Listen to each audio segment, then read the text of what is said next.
আমি তাদের প্রতি হুঁশিয়ার করে দিচ্ছি। আমি আজকে নতুন একটি সংঘ, আমার ছোট ভাই, ভাতিজা, চাচা, যেটা অত্র সমাজের ছেলে পেলেদেরকে নিয়ে মত প্রকাশের স্বাধীনতা নিয়ে একটা সংঘ উদ্বোধন এবং মতামত নিয়ে আজকে আপনাদের সম্মুখে তাদেরকে আমি হুঁশিয়ারি করে দিচ্ছি। আমি যদি এই সংগঠনের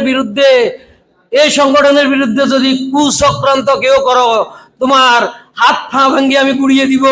আমি কাউকে ছাড়বো না। আর এই সংগঠনের কোন ষড়যন্ত্র করো, তোমাকে আমি হাত পা ভেঙে পুলিশকে দিতে আমি দ্বিধাবোধ করবো না।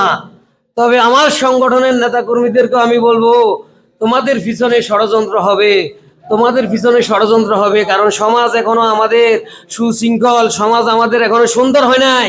আমাদের সমাজে নোংরা লোকের অভাব নাই। আমাদের সমাজে যেমন ভালো লোক আছে, আমাদের সমাজে নোংরা লোক আছে।